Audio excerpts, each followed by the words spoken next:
Hi everyone, thank you so much for joining. Good morning, good evening, namaste, hola, bonjour, maraban, howdy mate. This is Namya Joshi, your host for the day. Welcome to episode 48 of the podcast Each One, Teach 10, An Amazing World of STEM. An inspiring venture where we'll be discussing that STEM is part of every day for every kid. We all will learn together how to build a STEM culture. Well, for today, my guest is Miss Amanda Pickard. Hello there, Hi, how are Namya. you? How are you? I'm good, how have you been? I'm good, thank you very much. I'm really, really good. And I noticed we've got another Amanda in the chat as well. Hi, Amanda. Hello, Miss Amanda Matthews. Thank you so much for joining. All right, so before we start, I would love to introduce Miss Amanda Pickard to all of you. So, Miss Amanda Pickard has been a primary school teacher in Scotland for about 15 years with experience of teaching children from 3 to 11 years old. She is currently on a secondment with a local authority as Digital Development Officer, working with schools, teachers, and pupils to increase digital literacy and computing science skills. She's passionate about leveraging digital technologies to support, engage, challenge, and inspire. She believes play and games are the best ways children and her herself learn, and she loves making the thinking visible routines to help give her learners a voice. Outside of teaching, she is a powerlifting, crocheting, pet owning, lifelong learner who loves to read. It's an honor to have you here, Miss Amanda. The honour is absolutely all mine, Namia. Thank you so much for inviting me. I'm over the moon to be here talking to you today. It's this afternoon for me, so I couldn't be happier to be here. Thank you so much. Thank you so much. So, before we start the questions that I have from you, I would love to ask you if you would introduce yourself and also talk about what have you been doing these days and what are the upcoming projects from your side. Yep, absolutely. So, as Namia has said, I'm Amanda Pickard. I've been teaching for about 15 years, primary teacher in Scotland. So, all ages and stages from 3 years old up to about 11 or 12 years old. I've taught in big schools, wee schools, country schools, city schools, town schools, all sorts of different schools which have been in areas of high deprivation and also schools which are in areas of real affluence. So I've got a little bit of experience of absolutely everything. I am on secondment, and that just means that I'm not in my class at the moment. I'm working across all the schools in my local authority to develop digital confidence, digital skills. Originally, it was specifically focused on professional learning for my colleagues, and now it's kind of grown a little bit. I have a digital lending library, so there's all sorts of codable bits and pieces that I manage and organise and help to support. I go out to schools to team teach. I deliver CLPL sessions, so I do a little bit of everything. I'm absolutely loving it. I do miss having my own class. I miss the kids, but I'm really loving this opportunity in my local authority. So, yeah, that's me. I'm an MIE expert. I'm one of the fellows in Scotland for the MIE team, MIEE Scotland. I'm various other things. I'm a ThinLink certified creator, a certified Promethean trainer, a Wakelet ambassador, a Novel Effect ambassador. I'm a super fan of Minecraft and ThinLink. And that's me. Yeah, that's pretty much who I am. At the moment, what am I doing at the moment? I'm continue to develop the digital lending library. So we're just about to launch some new kit onto that. We've got things like Sphero bolts, Marty robots, we've got green screen equipment, 360 cameras, microbits, Codapillars, blue bots, Botley robots. We've got a bit of everything, but we've actually added to that this year. So I'm developing lessons and support documentation. And the next piece of kit will be launched to our digital technology champions across the authority on the 1st of December. But this week I was really lucky to go out to one of the schools, and I was working with a primary 2-3 class and a primary 4 class, and I gave them a wee sneaky preview. And what we're launching is actually the Sphero Indies, if nobody has seen or heard of one. They're like a little car, and they've got a wee sensor that reads colours, and they're phenomenal. So that's one thing I'm doing. I'm also currently updating our computing science and digital literacy frameworks for my local authority, and I'm working with one of our secondary computing science teachers on that. And I'm organising the Digital Technology Champions, which is a group of about 80 teachers in my authority. So there's lots of things happening. That's basically what's happening at the moment. That's so inspiring to hear, Miss Amanda, that you love to touch literally everything. And that's so great to learn from you, that we have to try everything in life because there's something to learn from each and everything that we try. Absolutely. It's having that open mindset to listen and learn from everybody. Right.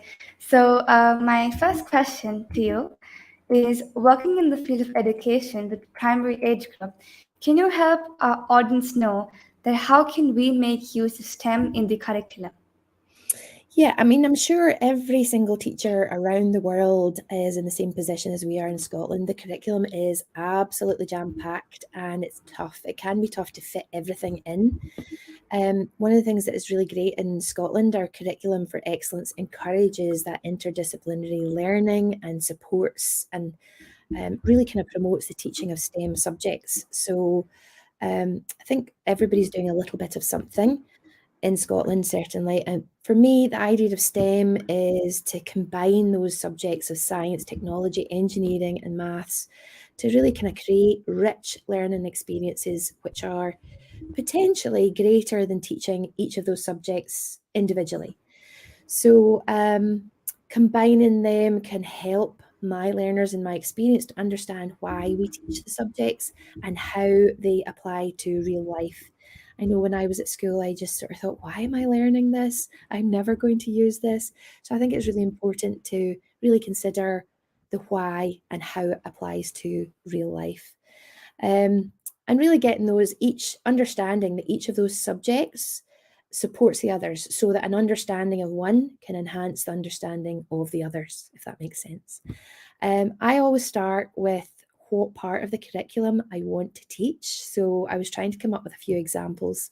If I was teaching science or forces, and specifically in science, I'd be looking for other learning outcomes across the curriculum in different subject areas which can support that learning. If I was forces, I would be looking to provide play opportunities so that my learners would be building something that can be used to explore forces. So something with wheels. Can you build something with wheels? And then I'd be thinking about what now? Can we measure the distance? How far will it travel? Can we time how long it travels if we roll it down a ramp? And depending on the learners in my class, for the last few years, I've been teaching infants. So that's primary 1 to 3, which is around about 4 years old, 4, 5, 6, 7 years old. Depending on those learners in my class, I might include some technology in that. And technology is kind of my passion. It might be some slow-mo filming so we can watch what happens to the motion in action later on.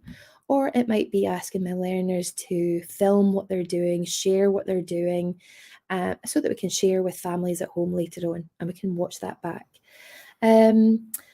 Or I might start with information handling and maths. So that's a big focus. Maths, literacy, numeracy, and health and wellbeing is our big focuses in Scotland.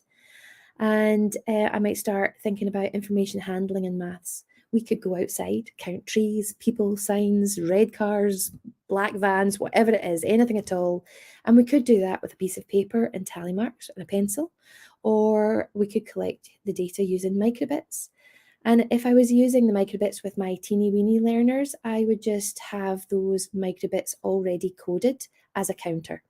So I would have maybe a group counting red cars, a group counting blue cars, or whatever it is. If they were older students, then perhaps we would be learning to code the microbit ourselves. And for even older students, I might be looking at using that microbit as a data logger. So button A for red cars, button B for blue, A and B together could be vans, something like that.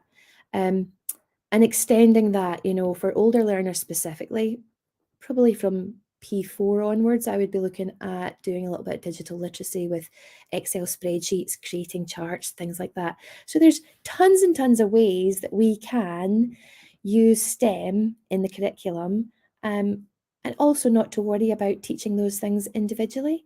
So that's how I do it in my class. I would love to hear how everybody else is doing it. I notice Amanda Macias has put a wee comment in. Universal design for learning can definitely help with this integrated approach. Absolutely. Yeah, we're exploring educators as designers of the learning in their classrooms currently in my area. That's amazing, Amanda. I'd love to talk to you more about that, definitely. Thank you so much, Miss Amanda, for mentioning that. And I must say that, like you mentioned about like combining all STEM, and that's really significant because we should understand the why and how the subject, like you mentioned, that one understanding of one can help to understand the other. And all about STEM is just about providing opportunities, measuring the goal, and helping the children to share what they've learned, like you mentioned, through math literacy, coding microbit, and be it through project-based learning, challenge-based learning, hands-on learning, digital literacy, and also like integrating math and science projects together, real-life examples. It could be anything because STEM is a thing that can be used everywhere in the classroom. And in this way, we can understand the why and how the subject as well.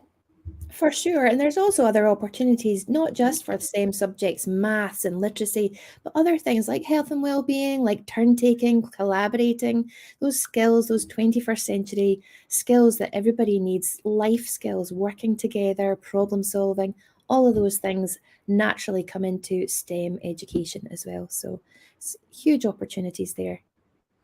Right. Thank you so much, Miss Amanda. And feel free to add in your comments in the chat box. And if you have any questions for Miss Amanda, please do type it in and she'll be very free to answer you. Yes. Thank you. So my next question to you, Miss Amanda, is what are the modifications required in the STEM education which you feel will encourage educators to opt and use it in their classroom learning? So I'm a primary school teacher. So I'm thinking in terms of teaching children from 3 years to 12 years old. And as I said, my experience recently in the last few years has been teaching the infants. So from those 4 years old to 7 or 8 years old.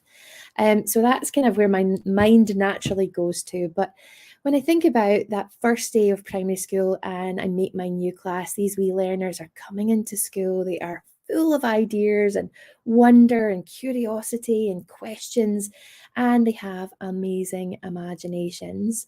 And I always start whatever I'm teaching thinking about the learners that are in front of me.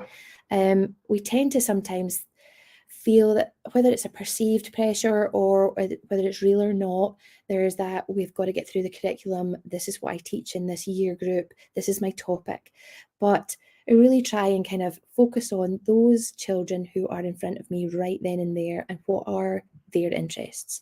What questions are they asking? What are they talking about? What stories are they telling? And it's hard sometimes for teachers to kind of step back and watch and let the learners lead. But I think that's such an important skill to develop for all of us. And it's sometimes, hard to step back, watch, listen, observe. And it's been a journey for me, and I'm still on that journey. I'm not perfect at it. Sometimes you get I need to be teaching this right now, so we need to be moving on. But I think that's really, really important.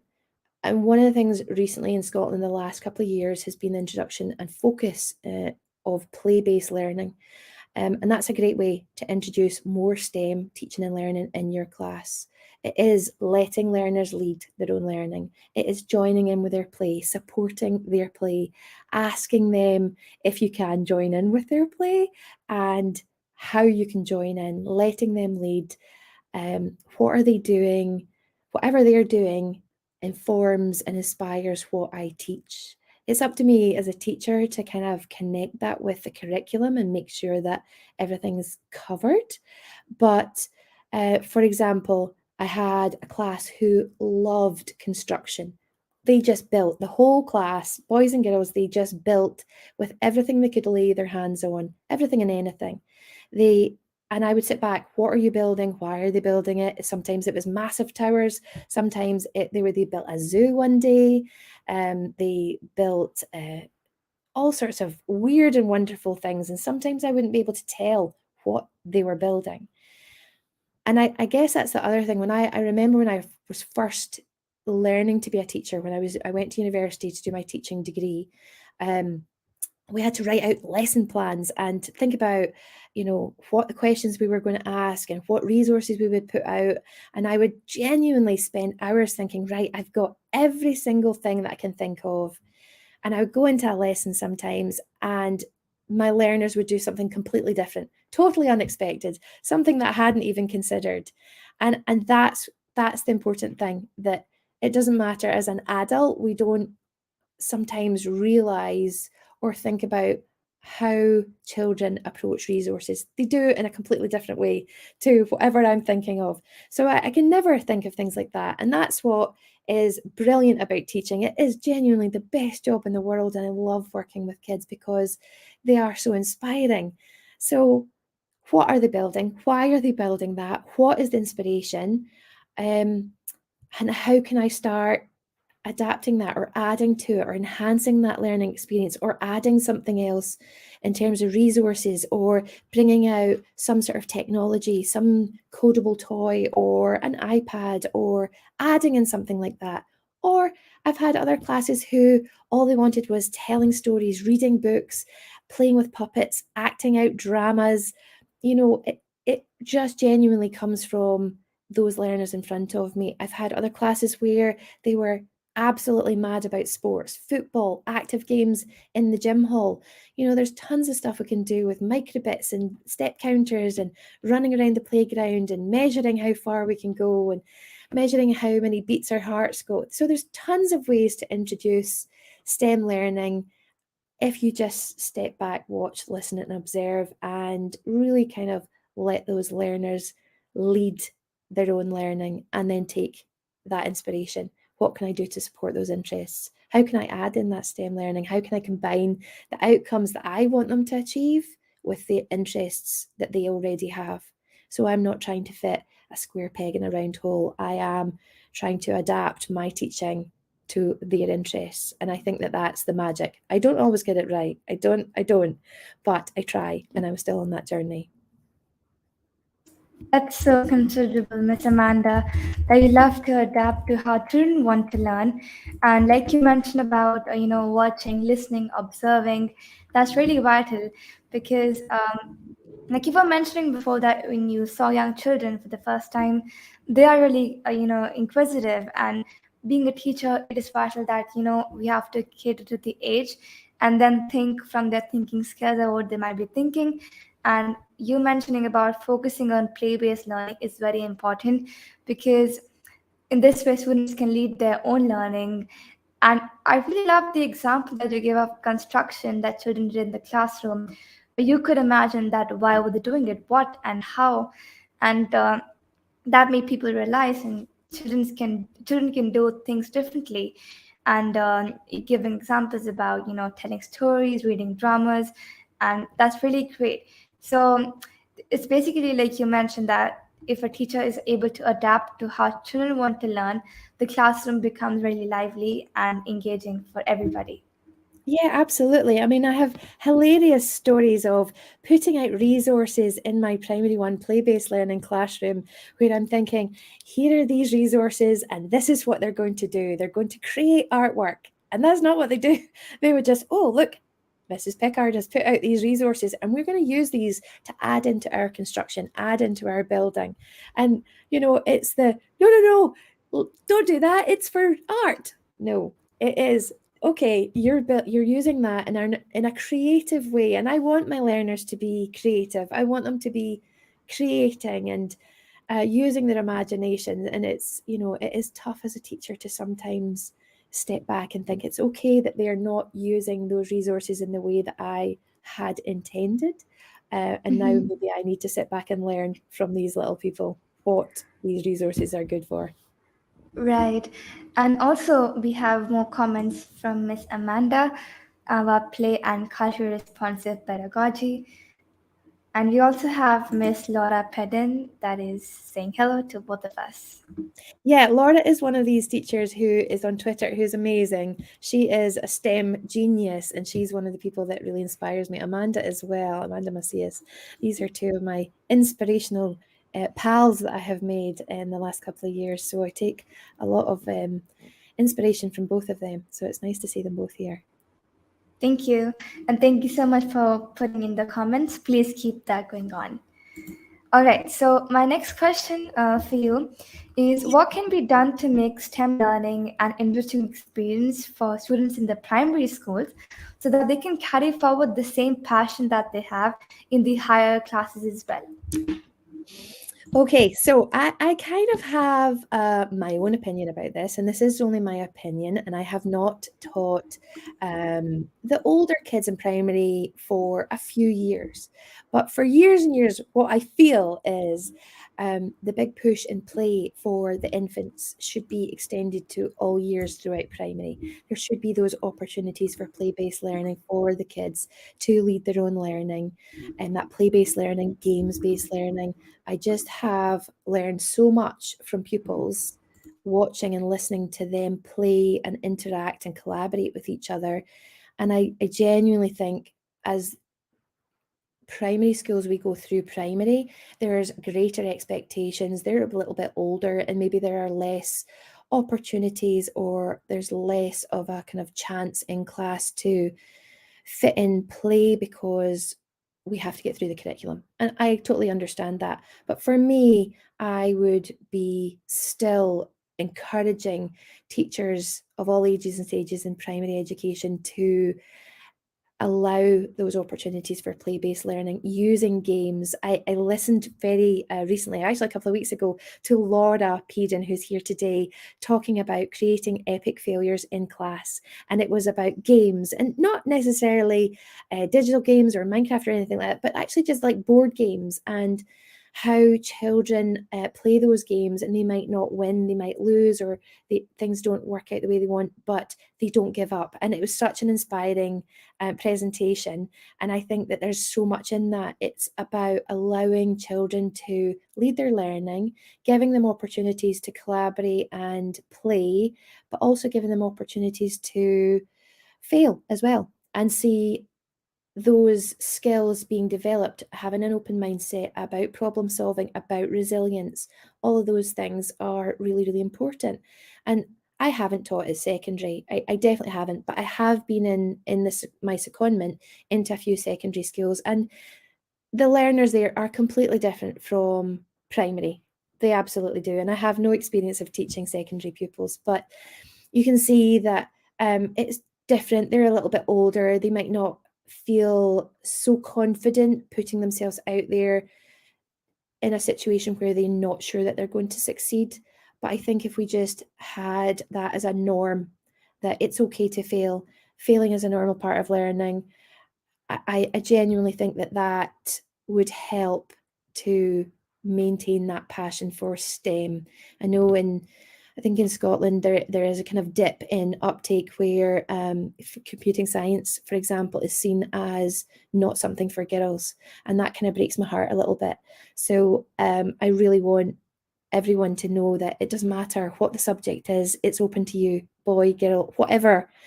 All subjects are open to everybody, and I would really like to see the confidence and resilience in children being taught as a really fundamental skill, and hopefully maintaining the passion to go for it with whatever you're interested in. Interestingly enough, I was in a primary 4 class this week, and I asked the kids to vote. What do you think is going to happen when I do this? And the whole class said, this robot is going to go backwards. One wee boy put his hand up and said, no, it's going to go and it's going to do something different. And he could see all of his classmates had voted differently, and I thought, oh no, he's going to change his mind. And so I said to him, that's amazing, you stick with what your opinion is. That's really, really good. It's important for you. If that's what you think, you stick to your guns. And I knew that he was right anyway. But yeah, I just thought there was that moment there. I just thought he was going to change his mind and pull his hand down and agree with everybody else. And I want children to disagree. I'd like children when in my class who challenge me, who don't always agree with everything, who, if I'm saying, would you like to do this or this? And they say, neither, I want to do this. I want them to be able to disagree and explain why. I want them to be able to articulate their thoughts and their feelings. So I think that those skills are really important to maintaining that passion as they get older and older and go into secondary education. That's just my opinion. That I agree, totally agree with that. It's pretty influencing that you're talking about how we have less opportunities in higher classes, for including play, but still you believing in encouraging into include into any way is possible. I agree with that because even in schools in India, in our school as well, um, it's not like Minecraft specifically, but it's being used in different ways to at least make children more engaging in the classroom, so that they don't feel the lack of not having the ways to collaborate as well. And like you mentioned about giving children opportunities to collaborate, play, fail, and try again. And that reminded me the word fail itself means first attempt in learning. And that's how like your passion helps you to go towards your interest. And you giving the example of the child who just was the only one who agreed with the point that yes, it can work out.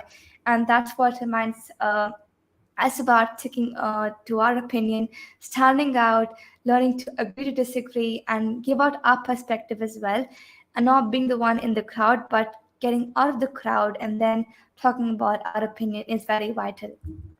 Yeah, absolutely. That self-confidence, the self-esteem to disagree, to stand out is so important, but to do it with respect. And for those people who are all agreeing with something else, to respect that somebody would have a different opinion or a different idea.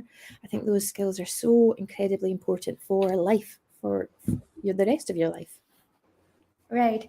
So we have many more comments chiming in. So first is from Miss Anne Cosma. She's here. Thank you so much for joining. And also, she has more comments coming up for us. Play to learn. That was something that was a big scheme in my first grade classroom. And she says learning with all Amandas today. Yeah, all Amandas. Amanda squared today. Amazing. That's nice.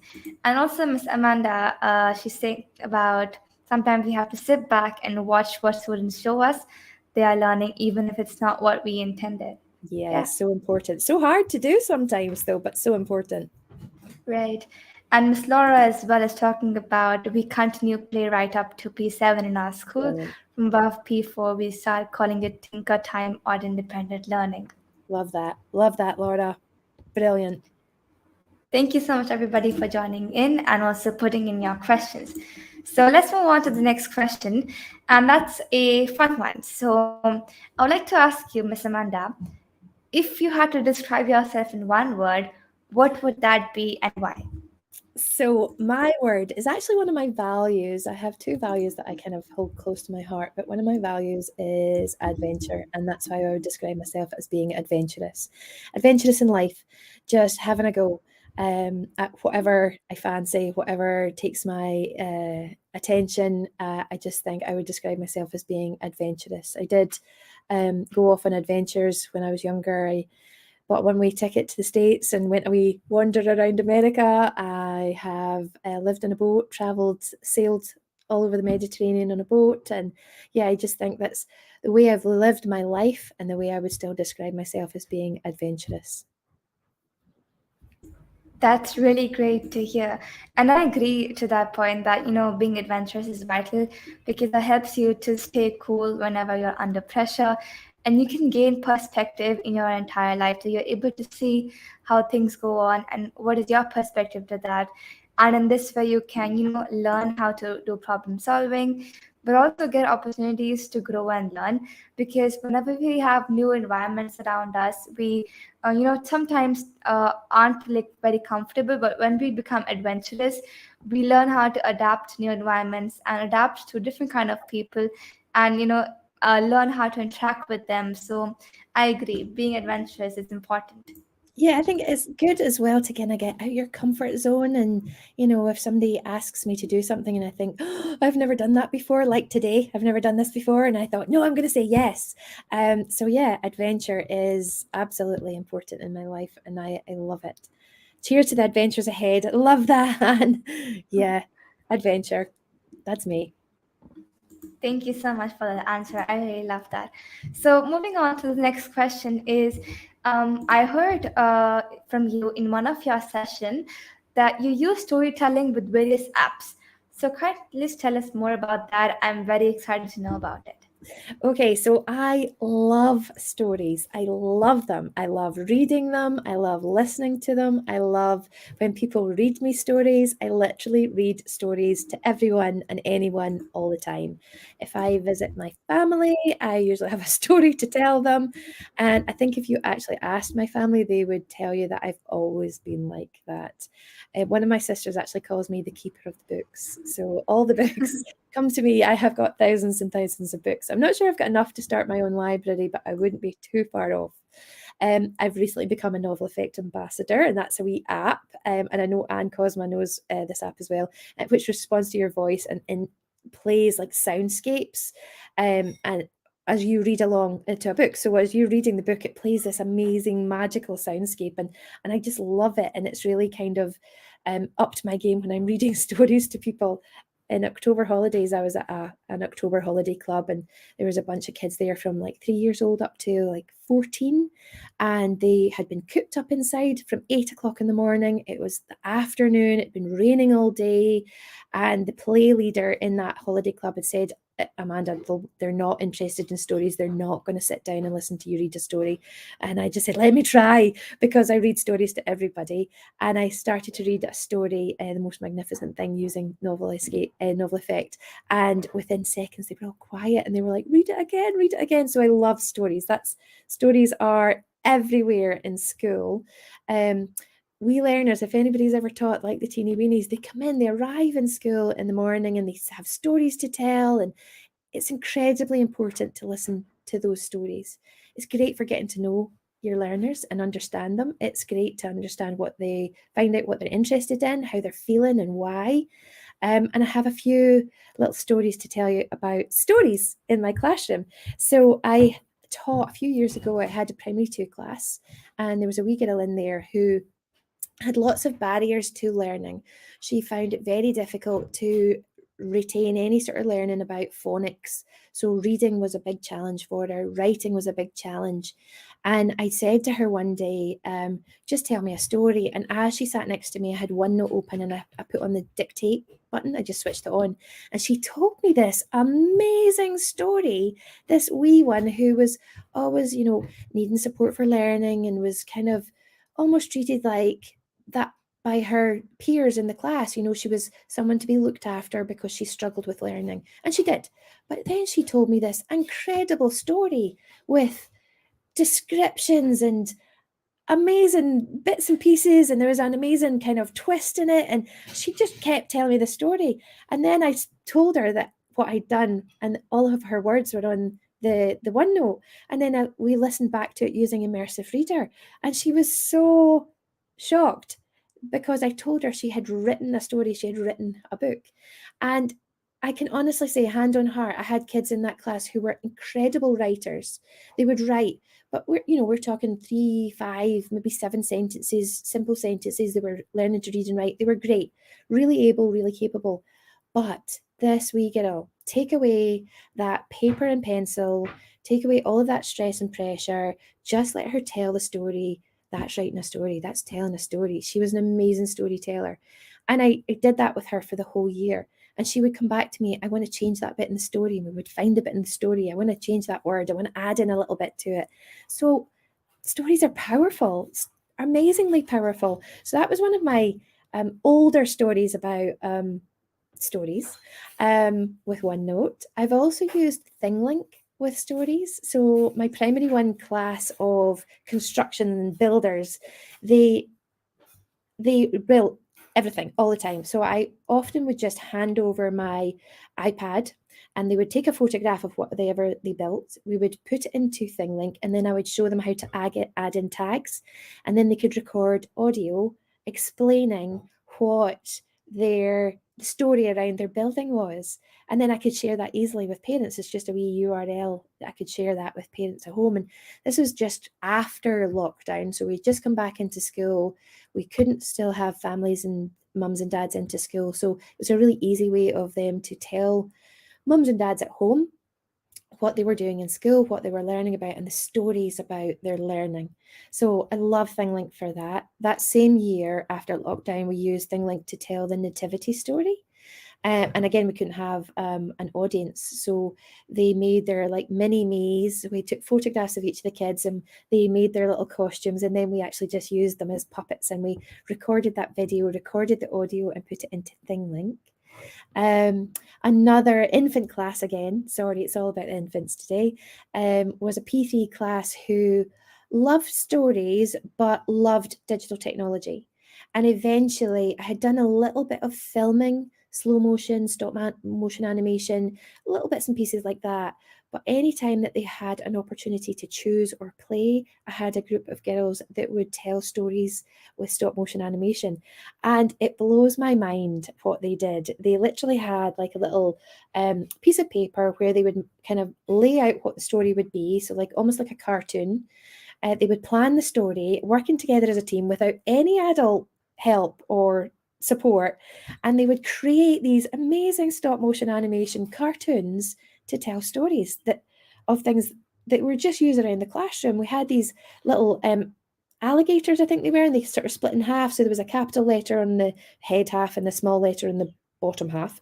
And then they had them together and they would split them apart. And then it was about finding their match. So these little crocodiles told a story of finding their match. So they did amazing, these stop motion animations to tell stories about what they learned, putting into practice the skills that they had learned creatively to tell their own stories. I love that. Stories are power.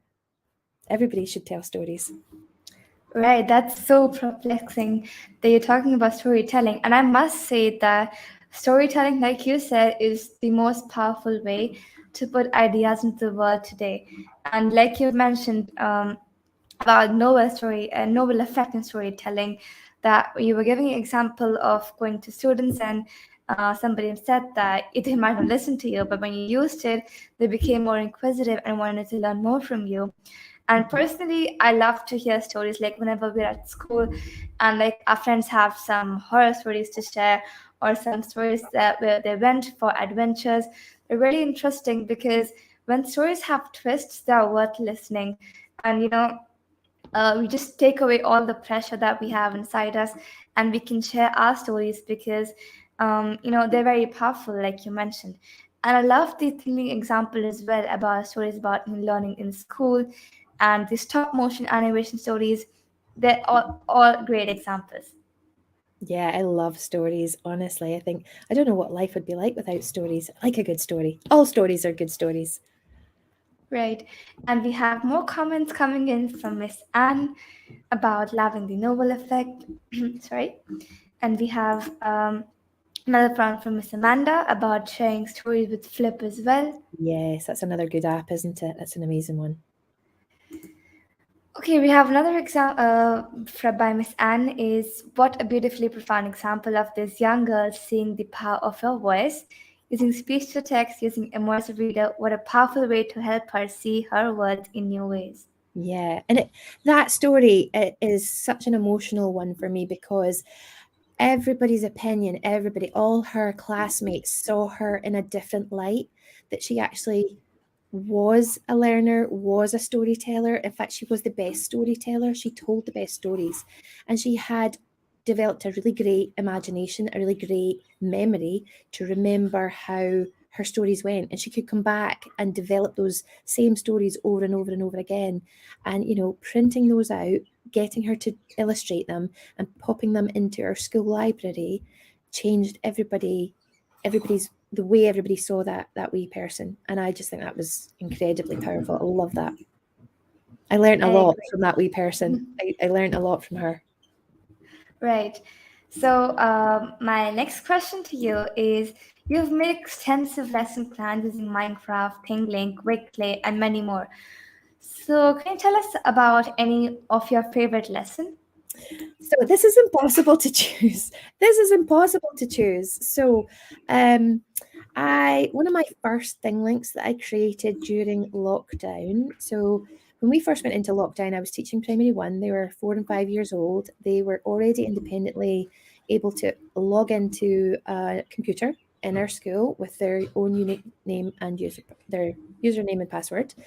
And then I introduced them to Teams that week that we were going into lockdown. So all that they did was send me an emoji. And I honestly went home thinking, how am I going to teach primary one in lockdown? We've started with an emoji. They can log in. We can get an emoji. That's great. And then I met Louise Jones from ThingLink at a Team MIE Scotland meeting online. And I thought ThingLink is the way to go. So one of my first ones that I did was a lesson about building sentences. It was actually a couple of weeks in, and I knew that the engagement of my wee ones was not the best. It was a big challenge for everybody, for families and learners at home. But when I started building ThingLinks, I started getting a little bit more interest from the learners at home because they can be independent. They open up the ThingLink and they click on one of the tags and I was recording myself, videos, audio, giving them instructions so that they could be independent and mums and dads didn't have to sit them down and teach them at a desk. But one of the first ones I did was about this building sentences. And by that time, 2 or 3 weeks in, I was bored of the sound of my own voice. So I had an app called My Talking Pet, and I took a photograph of my dog, Travis, and I used Travis to deliver the lesson. So when the kids clicked on one of the tags, they could see me talking, and then they would click the actual lesson tags, and it would be Travis who was introducing the lesson and then giving each instruction in a different tag. And the kids and parents loved it. It just really kind of kicked off that engagement in a better way. So I love ThingLink for that. And I made lots and lots of ThingLinks in lockdown, but I'm going to talk about a couple of other ones if that's okay as well. So I used Wakelet a lot. So I curated sort of bits and pieces in Wakelet. So I did a Wakelet lesson for Bird Week, and that was just it was linear. So there was, it was just a list of things and activities to do, and that was easy to share for parents. So I could send out that URL, and that was the biggest thing for me, because I didn't know what devices were being used at home. I didn't know how many people were using these devices. And I wanted to kind of get around that, having to log in and out if you're sharing a device with a big brother or sister. So I would just send out a URL for a ThingLink or a URL for a Wakelet. So those Bird Week was just activities. And it was just, again, about developing that independence in my little learners for that. But this week, Namya, and I know you know about this lesson, and it wasn't me that built it, but I'm going to give Barry Mock a big shout out because I met Barry in lockdown, and he is an amazing educator in Wales, and I'm known for having my wee ponders on Twitter. So I would have a wee ponder and I wonder if I could do this. I'm having a wee ponder about, can I do this in something or whatever?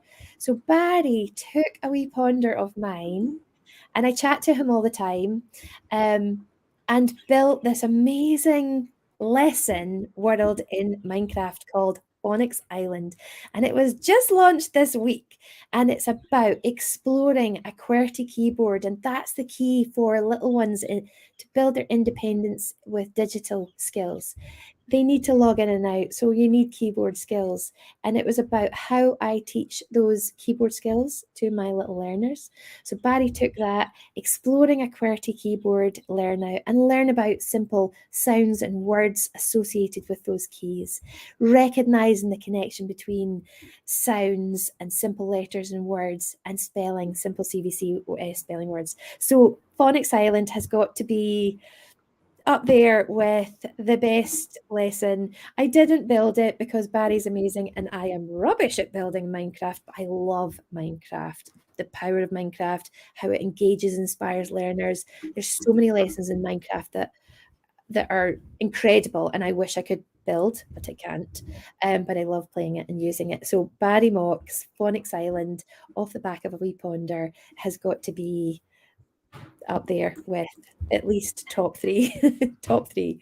But yeah, those are, sorry, I know you said one, but 3. That's perfect. You're right. I love to hear all the things that you mentioned.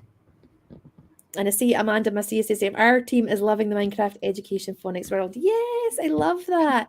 Feedback is great. Let us know if there's anything that you would change or want to see differently. But yeah, that world is incredible. And that was a huge amount of work. So it's months and months and months of back and forward, back and forward, back and forward. So Barry is just a genius. Right.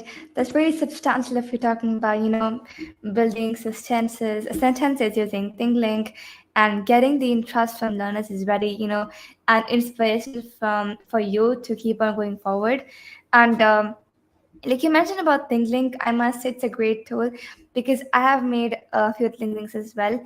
And one of them that I remember was we had this cultural connect 1 year back. So we had to create things about the place that we live at and what are the things that are very famous there.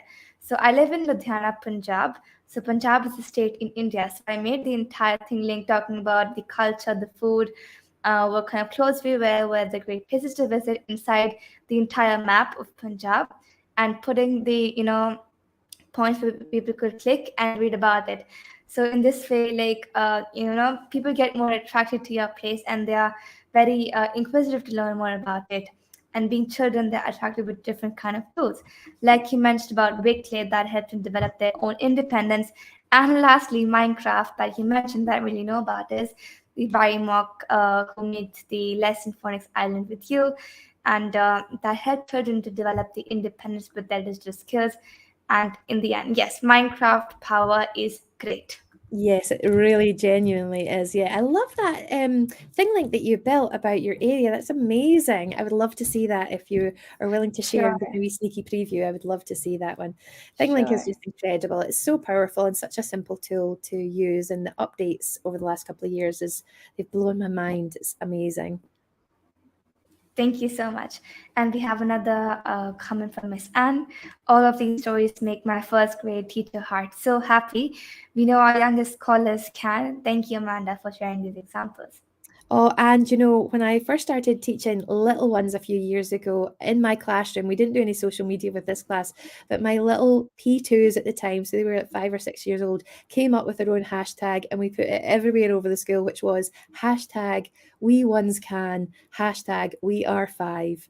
That's what we had in our class. And we ones can. We just have to teach them. But gosh, little learners are incredible. They're so capable. I think they're more capable than sometimes we realize.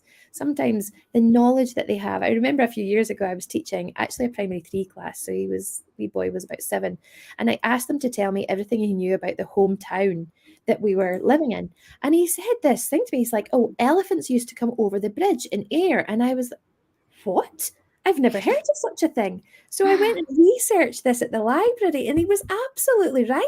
Years and years and years ago, like before he was born, like a long time before he was born, the circus used to come to town and they used to walk the elephants across one of the bridges. And I didn't know that. And that's just what blows my mind about wee people. They have got so much knowledge and so many things in their heads that we don't realize half the time. I love that. Yeah. Brilliant. Right. Yes. K2 can do a lot. Definitely. Thank you so much for sharing that, Miss Amanda and Miss Anne. So, in the end, I would love to ask you where can we find you online? And also, we would love to have a message from you for the audience watching us. Okay. So my message would be to be adventurous, be brave, have a go, play, watch, and listen. Connect with folk that inspire or are interested in the things that you're interested in, and expand your professional learning network. I did that in lockdown. It took me a long time to think, okay, I'm going to do this. And I did it in lockdown through Twitter. And that's where you can find me on Twitter at AJOB Pickard. And I have met so many incredible people, made so many connections around the world, including yourself, Namya, which I think it might have been 2 years ago since I met you, first of all, and that would be through your mum on Twitter. So I'm so lucky to know all of these people around the world, and that would be my message. Be adventurous, be brave, have a go, play, watch, listen. That's me. Thank you so much, Miss Amanda. That's a really lovely message. And listening from you today has given me so many great examples and insights that I will remember, and the audience as well, for staying put for the 50 minutes that I don't know how went past. I was I listening don't know. so intently to you. It is such a great honor for me to have you on my podcast. And I would just like to end by saying this quote that I really love is learning should be a joy and full of excitement. It's life's greatest adventure. It is an illustrated exertion into the mind of noble and the learned. So that truly inspires everybody to keep on continuing on their path, and always, getting out great adventurous teachers all across the world like you. Namya, the pleasure has all been mine. Absolute massive honour to be here. Thank you so much for asking me to come along. And thank you to everybody who's joined us this afternoon. And yeah, keep being adventurous, everyone. Thank you so much, everyone, for joining this podcast. And thank you so much, Miss Amanda, for being here. So thank you, and I'll see you in the next episode. Till then, each one teach 10. Have a nice day. Bye.